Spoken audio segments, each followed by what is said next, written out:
Gary, thank you very much, and thank you all for attending. This is really a historic event for Ohio State basketball, and one that is extremely well-deserved and maybe overdue. I don't know. We won't go there. So, Jerry Lucas is about as special as any player has ever been, and without a doubt, the best player that's ever played for Ohio State, best player that's ever played in the Big Ten. And I say that even after his playing days are 60-plus years over. No one has equaled and accomplished what Jerry did during his college career. Just unbelievable. You know, we only have, Ohio State's been around since 1870. We only have 5 full-length statues anywhere on this campus. William Oxley Thompson, the president for 26 years, has one over at the library. I actually used to see that, Patty. I used to go to the library.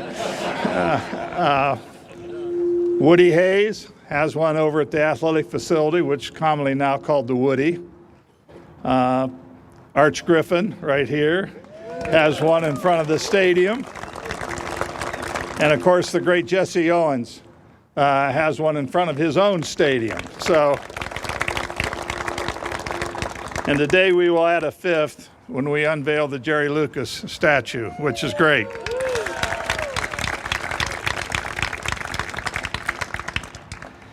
You know, I hail from Dayton, Ohio, and grew up there, played ball there before coming to Ohio State, and Middletown was about 20 miles south of Dayton, and that's where the legend started for Jerry Lucas. And won 76 straight high school games. Most of you know the story, that any of you that were around in that era, he was a household name. There was no ESPN, there was no internet, but in Ohio, as Fred Taylor used to say, if you could hear thunder and see lightning, you knew who Jerry Lucas was.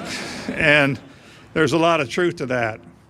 The first time I saw Luke play was a high school all-star game. I was about 12 years old. I had never seen him play in high school.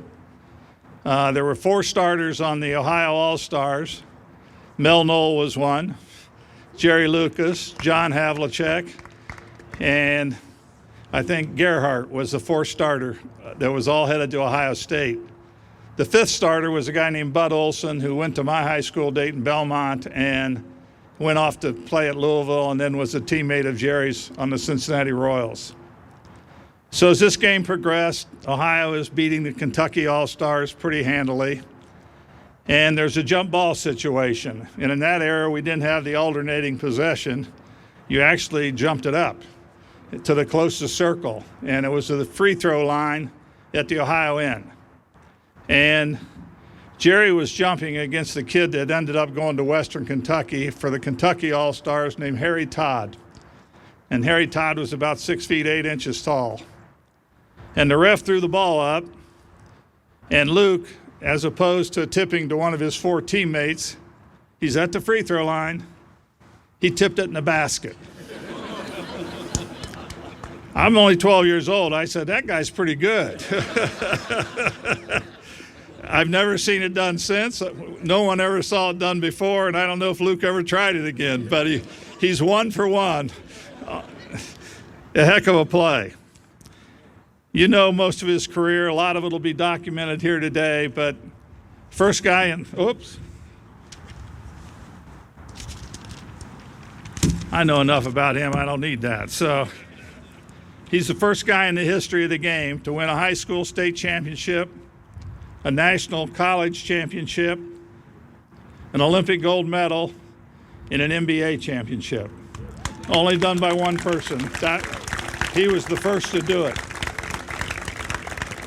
And the first time I met Jerry in person, I was being recruited by Ohio State, and they took me to the faculty club for lunch. Frank Truitt, our freshman coach, and Coach Taylor, and I shook hands with Jerry Lucas, and my hand disappeared. Now, I have fairly big hands, but he's got some paws on him, I want you to know. Those rebounding, he was totally unselfish at the offensive end, but at the defensive end, when that ball went up, it was his. And Jerry set rebounding records that I don't think will ever be touched. In the pros, he had 40 in one game playing forward. Twice in his career, Jerry averaged 20 points and 20 rebounds a game in the NBA. The only person that ever did that was Wilt Chamberlain. So Lucas's rebounding was almost more phenomenal than his scoring, and he scored plenty, believe me. A very gifted player and always cared for his teammates, and they cared for him. I think we have a couple of his teammates. I saw Dick Fury, Mel Knoll. Would you please stand? From the national championship team.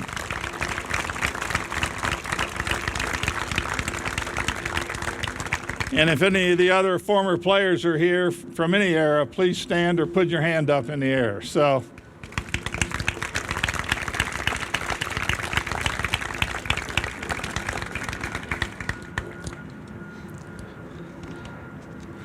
Jerry, you've done a lot for a lot of people.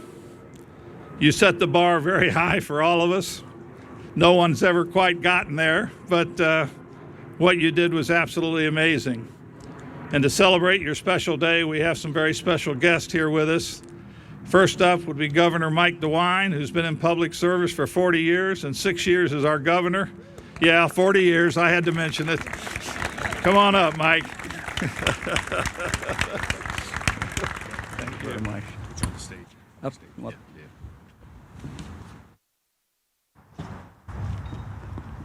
I figured, Bill, that's where we're supposed to speak. No. Well, Jerry, Fran and I are here representing the people of the state of Ohio, and we're just so very proud of you.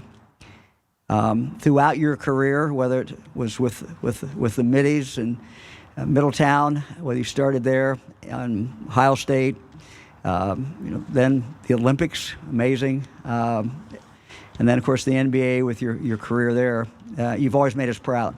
You've represented Ohio just exceedingly well. No one could have done a better job, and so we're very, very grateful.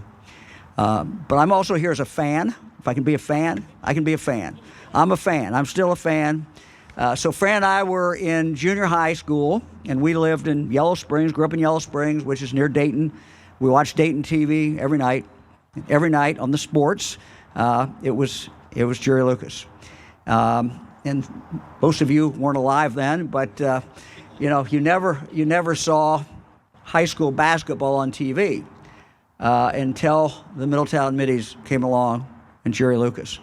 A lot of the games televised. People watched them. It was a big deal on the radio. The whole Miami Valley would listen to the Dayton station that broadcast so many of your games. So that was just, as a kid, a real thrill. And then, of course, on to Ohio State, that great team. And I asked you this before. I'm not sure if you gave me a straight answer, but the rumor was, even got down to Yellow Springs, that the freshman team was beating the varsity team when you were the freshman. And for those of you who don't remember, weren't alive, it used to be it was a freshman team. And then you had 3 years as varsity. And everybody around Columbus, the story was, and I don't tell you that, but that freshman team is beating the varsity. And I think they were. Most times? Yeah, most times. All right. But then, the Olympics, again, I was 13. Summer Olympics, big deal. And we followed what the USA team was doing. And it's been written, and I'm sure it's true, there never has been an amateur basketball team as good as that team. There never, ever will be. If you think about, Jerry Lucas, Jerry West, Oscar Robertson, Walt Bellamy, and on, it was just an absolutely phenomenal team. And you represented the United States so very, very, very well. So I'm here as a fan, representing the state of Ohio, and we're grateful for all that you've done.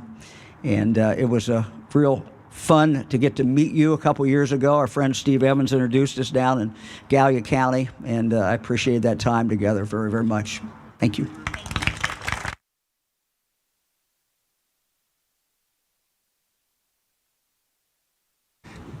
Yeah, only shot 84% in the Olympics, so I don't know what happened. Those baskets in Rome were tricky, I guess, right? So next up is the president of our university, Theodore Carter, better known as Ted Carter, a former man that spent 40 years, nearly 40 years in the Navy, trained the Top Gun pilots in the Navy. I clarified the number today. I think it's 2016 landings on an aircraft carrier, a record that will never be broken, he said. I said, it's just like Jerry Lucas. I mean, he's been here almost 2 years, and we're very thankful that he is here. A great, great leader, President Carter. You're up. Wow, what a big day. What a great day. What a day to honor a one-of-a-kind, a Buckeye, a legend. And we have perfect weather for this. Jerry, how perfect is this? I'm just thrilled. Linda and I are just thrilled to be here, to be a small part of honoring Jerry Lucas. As we already heard, he's the only man to ever win a high school championship, a college championship, an NBA championship, and have a gold medal. When Jerry graduated from Middletown High School, he was recruited at 150 different colleges across the nation. 150. That's probably a record too. But he came to Ohio State. And if you go back and look at our history, we've only won one national championship, and it was under his hand. We went to 3 under his leadership. He was a 3-time All-American, 2-time Player of the Year. And the year that he won the national championship in 1960, after being exhausted, he had to try out for the Olympics. At 6'8", he was the 3rd shortest center on the team, and somehow convinced the coach to be the starter when they beat Brazil, maybe one of the best games ever played. And of course, his iconic jersey, number 11, one of only 5 to be retired, hangs from the rafters. But maybe the most important thing that we could say, besides his NBA championship with the Knicks in 1973 and all the other basketball accolades, is this one simple fact. Out of the 150 colleges that recruited Jerry Lucas, only one talked to him about academics, and that was Ohio State.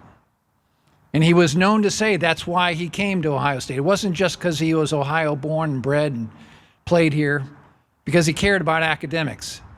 And you got a lot of A's in college. In fact, Woody asked him to tutor our football players. And although I could go on and on and on, I just want to tell you one more amazing fact that probably not so many people know about Jerry Lucas. He had a special skill. He used to do this thing called the phone book trick. Now, some people might know what that is, but Jerry could actually go into the Manhattan white pages, memorize 50 pages out of the white book, and regurgitate every single name. That is one amazing man right there.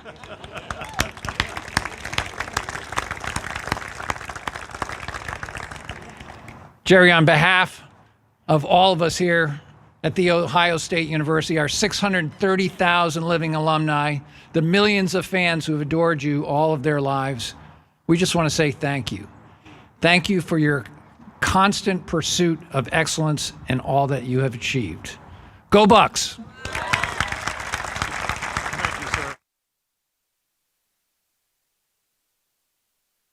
Luke, you mentioned the national championship game, and there's a story that came out of that game because California was going for their 2nd in a row, I believe, and they were favored to beat Ohio State, a group of sophomores, along with Dick Furry and Joe Roberts and Larry Siegfried. Not a bad cast. But At halftime, Pete Newell got on his team and said, "Hey, we've got to get on the boards." And he looked at Darrell Imhoff, his center. And Darrell said, "Coach, they've only missed twice, and I got them both." Ohio State was 16 out of 18 in the first half. So he also mentioned the mental games that Jerry plays, the memory games, and the fact that you can give Jerry a word and he can spell it back to you in alphabetical order.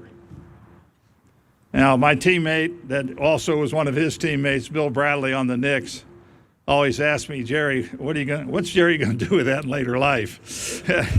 That would only come from Senator Bradley. But Jerry, today you're going to get an AES TTU. That's a statue. That's the only word I've got, Luke. So.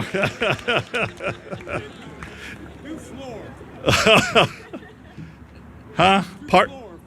You do it. It's in alphabetical order. I went to class, Jerry. We all did.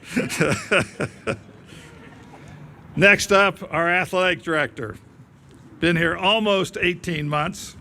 He's been in the Division I level for 30 years of experience.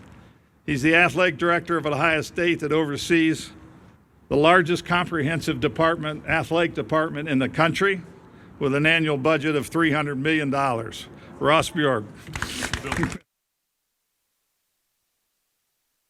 Thank you, Bill. Thank you, Governor DeWine and Fran, for being here, and thank you, Linda and President Carter, for being here. What a great day. We ordered up the weather. That was planned, right? So I'm not sure who takes credit for that. But, we have an Ohio State gathering, so we have to do something to get the crowd going. OH!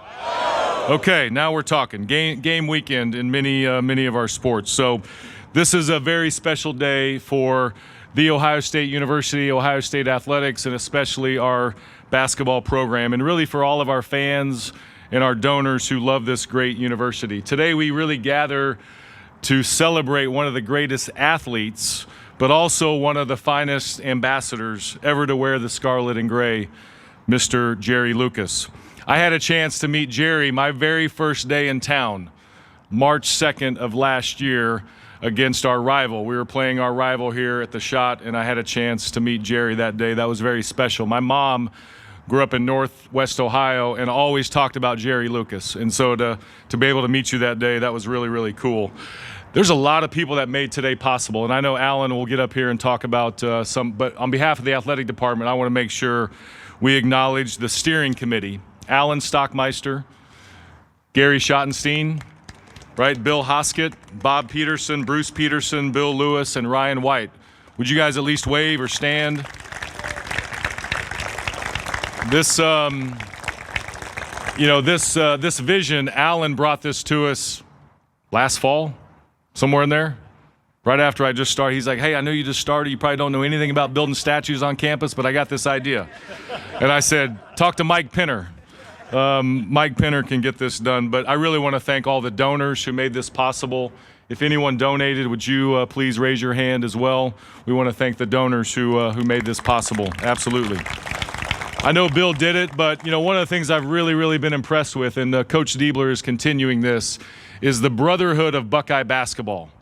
The things that we do to bring our former players together, it's unlike any. So would our former basketball players please stand and be recognized once again? That means a lot to our program. Wave. Lawrence, I see you over there. That means a lot. It means a lot that you give back. I know Archie was recognized early, but Archie, thank you for being here. That was really fun to dedicate your 2 statues last year, one at the Rose Bowl and one outside the shoe. I also want to thank Tony Rosselli Construction, for making sure this got put together. And then where's Alan, our sculptor, Alan Cottrell? Thank you so much. I know you'll be recognized as well. So, this statue isn't just a monument. It sends a message.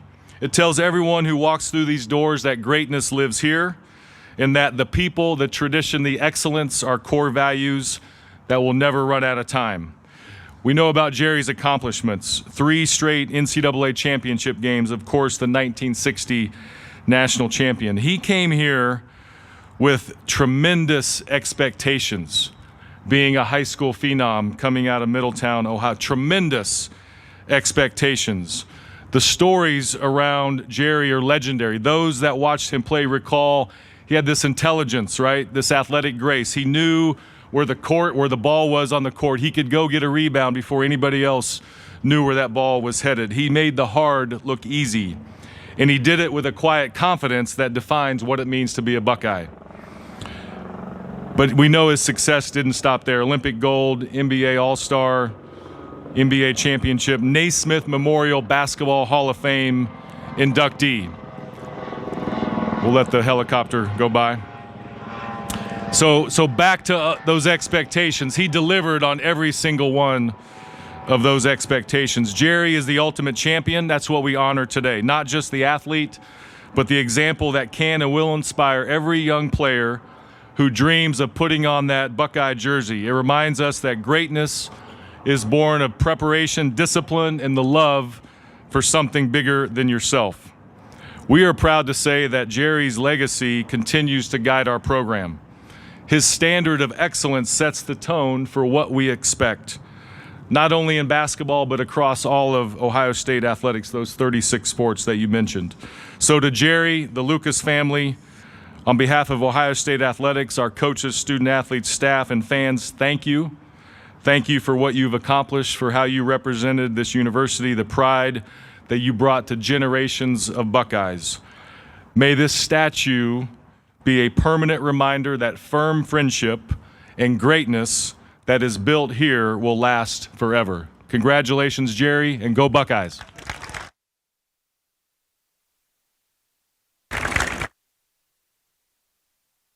I'm sure Jake Diebler is here somewhere. Is he not? Oh. He had to bring protection.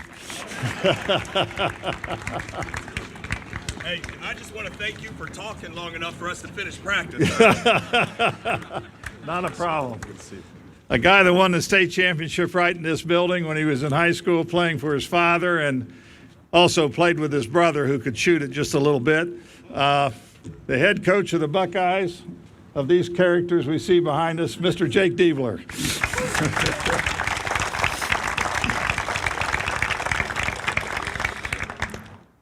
Thank you all very much for being here. First and foremost, to Mrs. Fran and Governor DeWine for being here. All right, Mrs. Linda and President Carter for being here. Ross and all of the members of our athletic department for being here. Our basketball family. You know, we have a saying every single time we huddle up, whether it's in the game, whether it's before practice, after practice, we end every single huddle in our program with family. 1, 2, 3, family.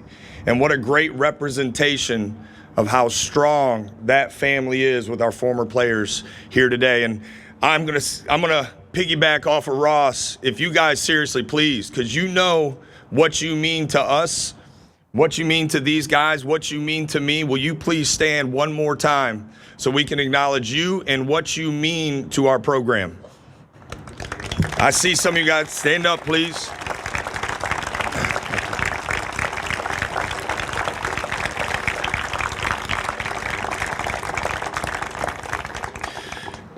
Being from Ohio and being the head coach at Ohio State for its men's basketball program is a dream come true. And when you grow up in the state of Ohio, you hear some legendary names. Jerry Lucas was always one of those. Clearly, I didn't get to see him play in person, but the stories that I was told, and more specifically, even as you walk the halls of this building and you get a chance, all right, to truly learn the history of this program, the excellence that has been mentioned, it's second to none.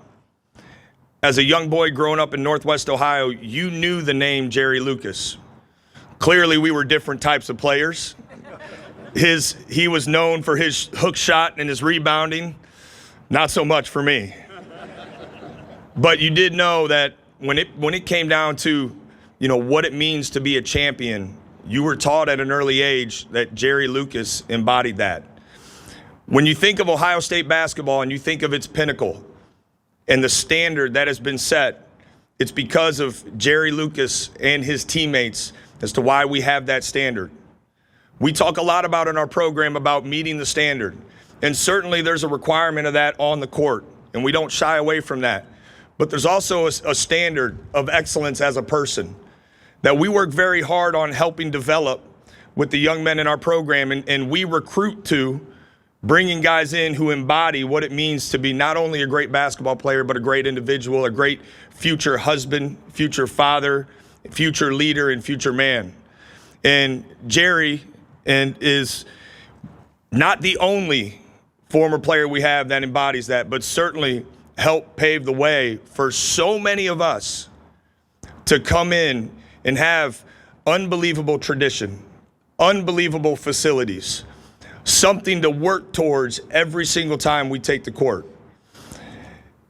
Jerry played a pivotal role in all that. He has embodied what excellence means in our program. We strive for that excellence every single day. But beyond all that, since I became the head coach at Ohio State, I'm honored to call Jerry a friend. Whether we're playing on the West Coast at a game that ends well after midnight East Coast time, great wins, tough losses, I can always count on a text message from my friend Jerry. And that means so much to me. It means so much to know that our former players are watching, that they care how we perform, that they are invested in the success of the 127th team in the history of Ohio State basketball. But no one embodies that more than the late night text messages that I can count on sometimes what, not very often, hopefully this year, but what sometimes is a lonely walk back to the locker room, or when we're going in and we just got done celebrating a great win, Jerry Lucas' text message is there every single time. So on behalf of our program, thank you for embodying the excellence that we strive for each and every day, and thank you very much for being my friend.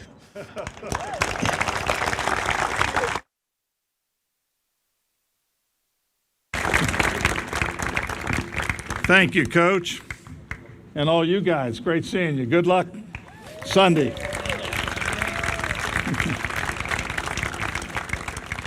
I don't want to put any pressure on Jake, but if you get a statue here, you never lost a home game. And that goes for this guy. That goes. We need everybody to come out Sunday and help us out. You got it. You got it. We'll be there. That goes for Archie as well. Never lost in the stadium. Jerry never lost in St. John Arena. Jesse Owens never lost anywhere. So with that, we'll move ahead. Alan Stockmeister, the guy that made all this happen.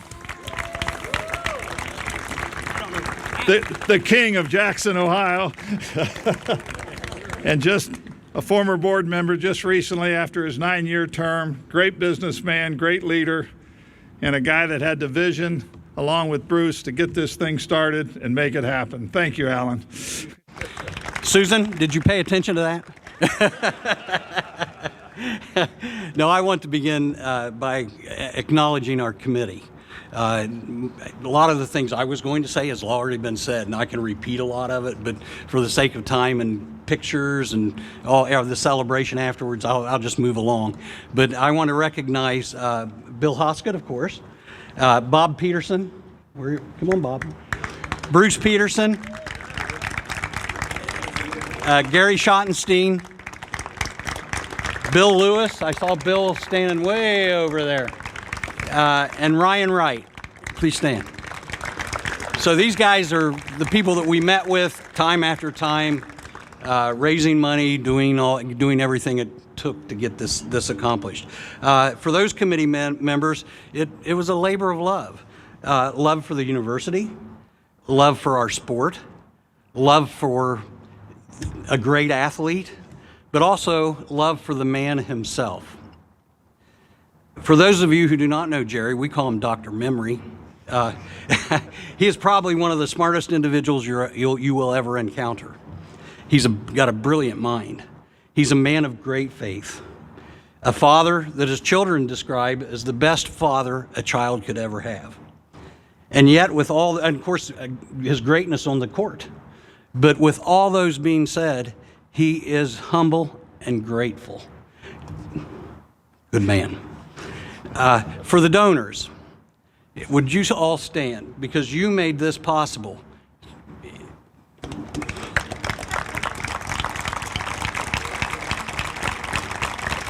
We want to thank you for your generosity. Yes, the donations come from our wallets, but where do they start? They start right here in the mind, and they give from the heart. That's what you all did. When you think about this project, and Ross mentioned a minute ago, I called President Carter, and I called Ross, and then I called Jake Diebler, and I called David Egley. Where was David? There he is. Called David over there and said, you know, how can we put this thing together, and what does it take to get it done? Well, in Ohio State fashion, they didn't just help, they provided a team. And that team, with Michael Penner, Michael's back in here somewhere, Scott Dixon, where's Scott back over there? David Egelhoff, Dan Cloran, Dan, I saw Dan right over here, Colin Thompson, Tracy Hedrick, Tracy, I saw Tracy over there, and Amy Dingus, who took care of all of our credentialing and things like that. Thank all of you, because it takes an effort to do this.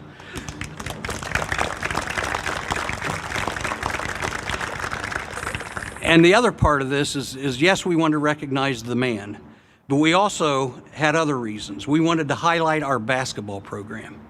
We hope this gives youth and our student athletes an image to celebrate and to imitate. Now, Alan Cottrell, would you please stand? Alan is a sculptor. I called Alan. It was kind of funny because I called Alan and I said, hey, we don't have any money yet.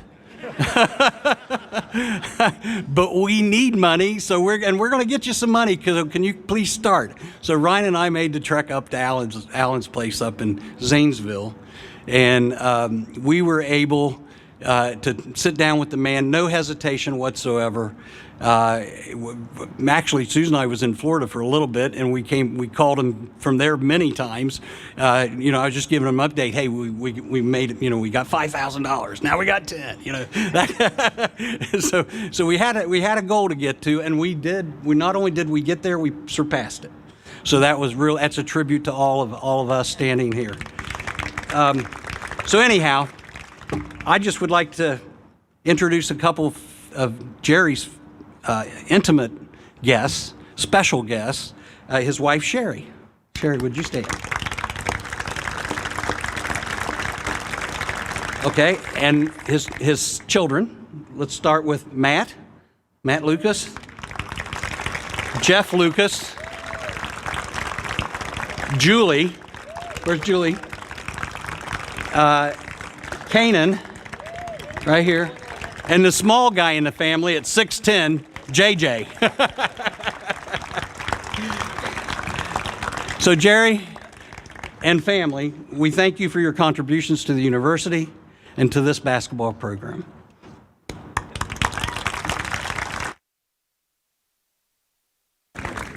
Get our historian up here. Come on, Bruce Peterson. Oh, here you go. They've heard everything. Up there, huh? You're at top drawer. Yeah, you're going up.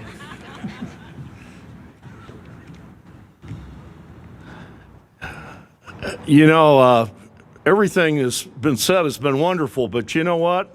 I'd like for you to all stand up, all the people that are sitting right now. I'd like, if you can, please stand up, except you, Alan. Sit down. You sit down, Alan. He was our vicar. He was our leader. He came to me and he said, we had talked about doing this for Jerry.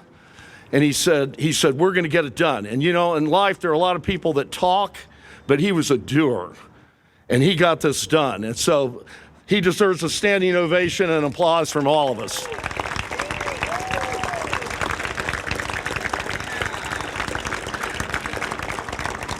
I thought about what I'd say. You know, they've spoken about all of Jerry's accomplishments. But you know what? Today I speak for the elementary school kids, the junior high kids, the high school kids, and the college kids that were living in the 1950s, the late 1950s, and the early 1960s. Jerry, you created a memory for us that has lasted a lifetime. Your accomplishments were unbelievable. I think recently you've seen ESPN and Sports Illustrated did analytics. They named Jerry the greatest college basketball player of all time.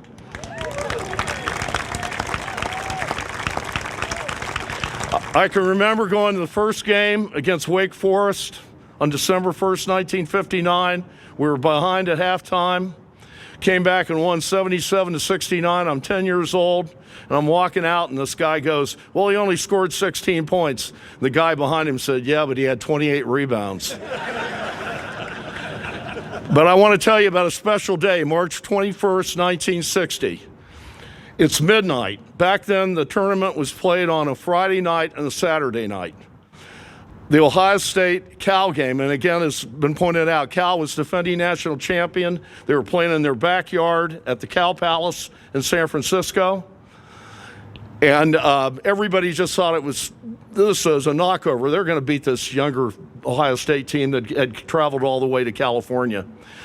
Well, you know, I'm 10 years old. My grandmother makes me take a nap and wakes me up at 11 o'clock and says, okay, you can watch the game. And as Bill pointed out, actually, Bill, it was 16 out of 19. But that's what they shot. Mel Knoll, right here, shot 6 out of 7 from the field. We beat Cal 75-55 that night for the national championship. I had Mel 6 or 6. Jerry still holds, think about this, 64 years later, this coming to 2026, he still holds the best field goal percentage ever in the Big Ten Conference 64 years later, and the best rebounding average. Think about that. That is incredible. 64 years, and no one has broken that. And there have been a lot of great players. In fact, the greatest compliment he got was from his late teammate here, and who turned out to be considered the greatest basketball coach in the history of the Big Ten Conference, Bob Knight. Bob Knight said, he is the best player that ever played in the Big Ten Conference. And his other teammate, John Havlicek, said, if anyone would know about that, it was Bob Knight. So Bob Knight called you the greatest ever in the conference, which is terrific. I do want to mention someone's name that hasn't been mentioned so far tonight. Because I asked Jerry one time, I said, who was the best coach you ever had, or coaches? And he goes, there are two guys that were very, very special.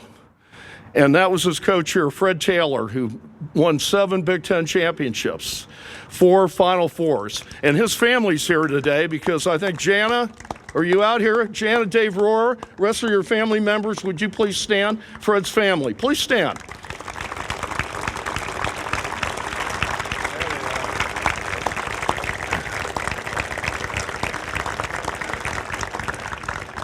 Fred Taylor was a class act, and Jerry will be the first one to tell you how fortunate he was to play for him.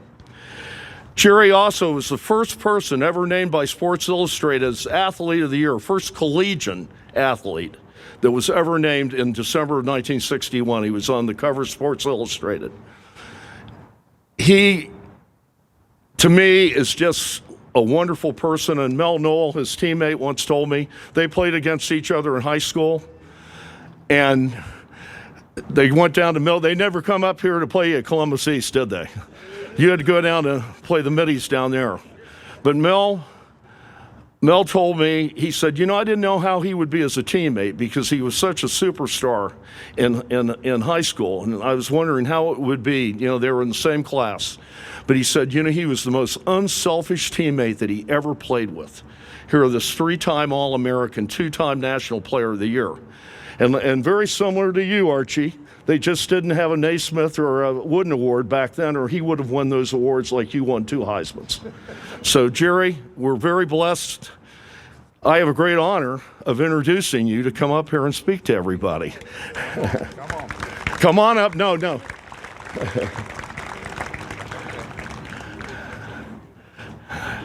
Here he goes.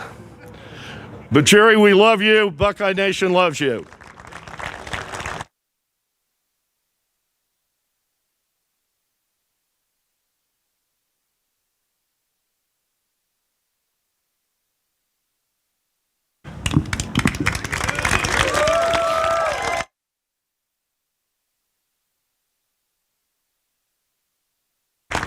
Wow, what a day. I tell you, I think of today, and this is the greatest honor I've ever had, bar none. Nothing can come close to what this means to me today. I look over there at that plaque, and I see things that happened in high school, college, Olympics, and the pros, and my heart's filled with gratitude and thanks.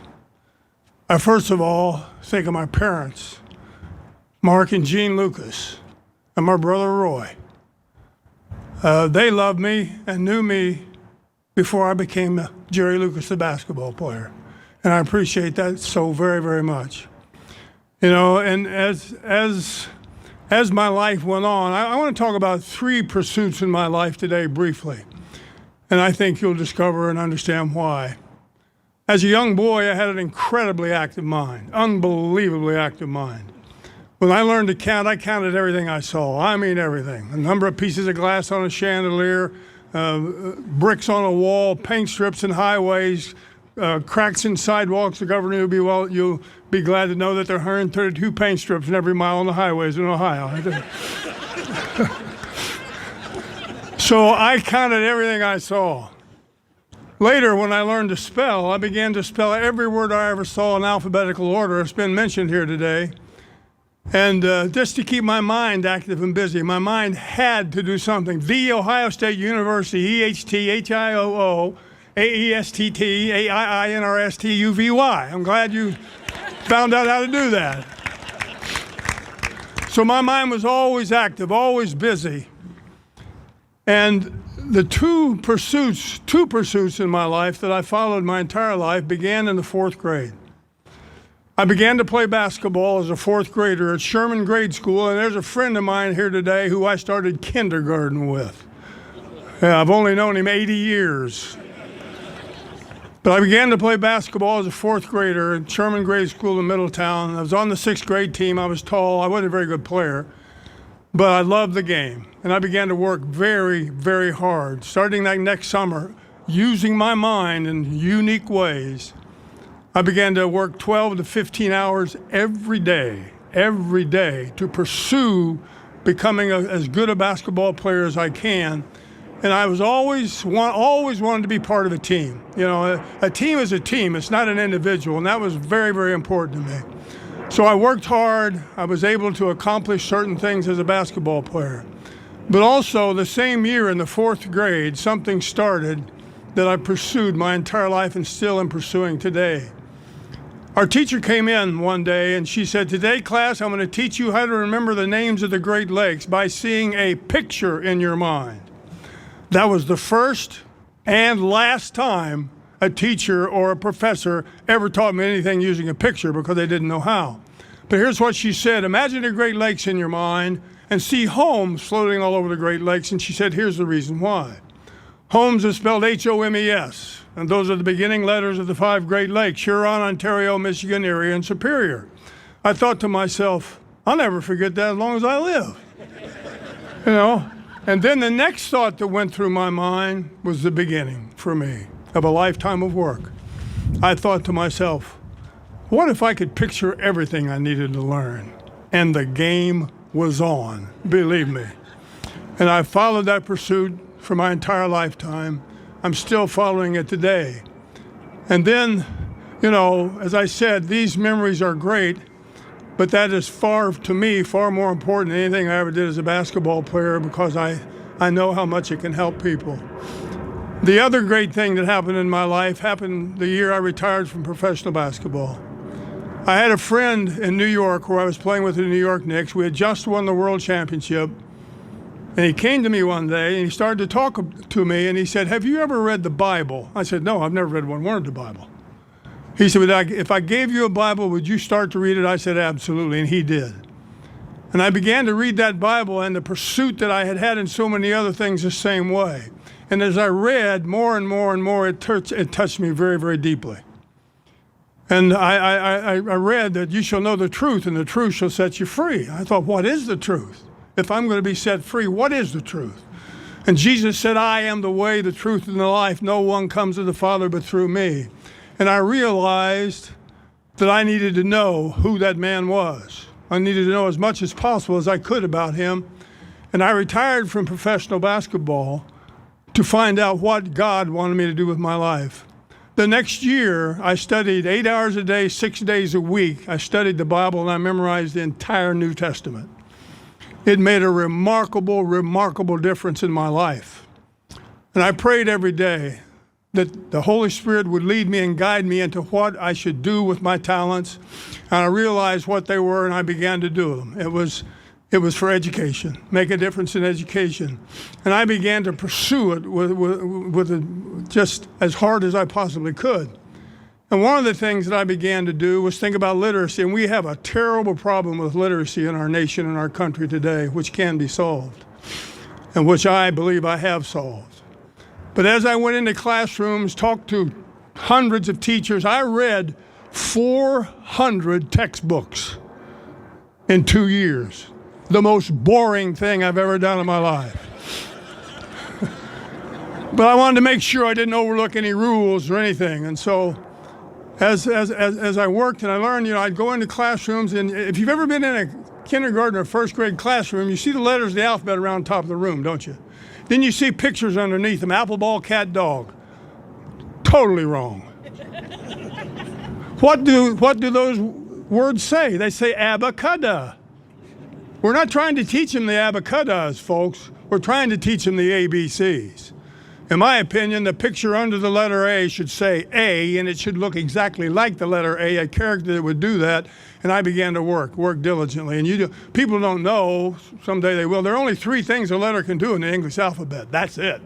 And if you know those 3 things and you can picture them, boy, are you on your way to being a good learner, a reader. And if you can see every sound that every letter makes in the alphabet, what a difference it'll make. I've pursued that my whole life. I'm working on it today, still every day of my life. I work on creating, putting it into a format so that it can be in a website that can be used by schools and people who want to learn.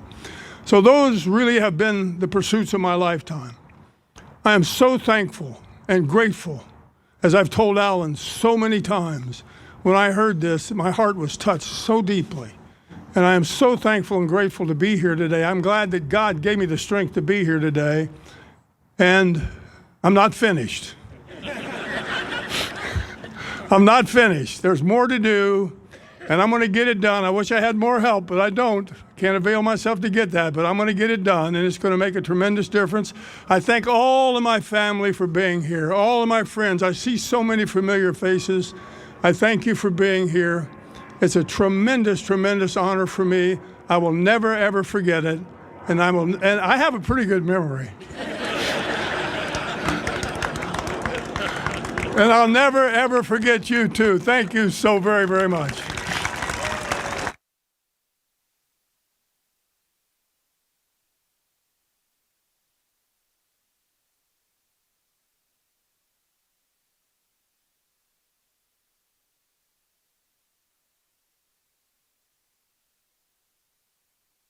The time has come. Alan, are we ready for the family? Would you unveil the statue, please? The Lucas family.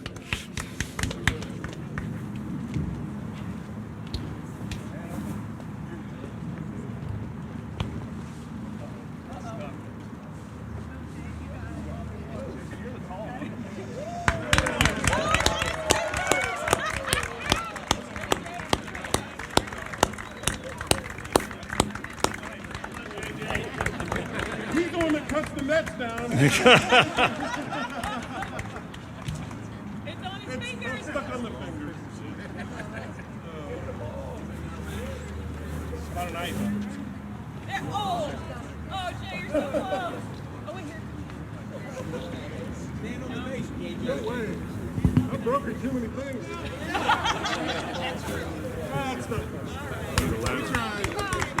Here we go. Here.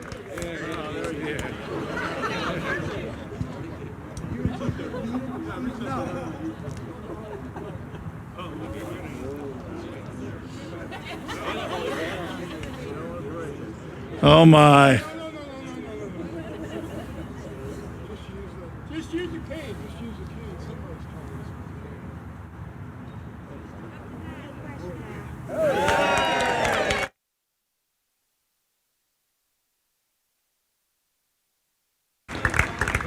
I think that's the only way you'd ever get anything out of Luke's hands.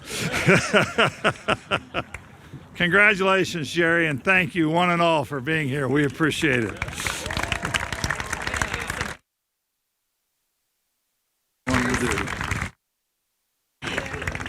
And now if we could have our speakers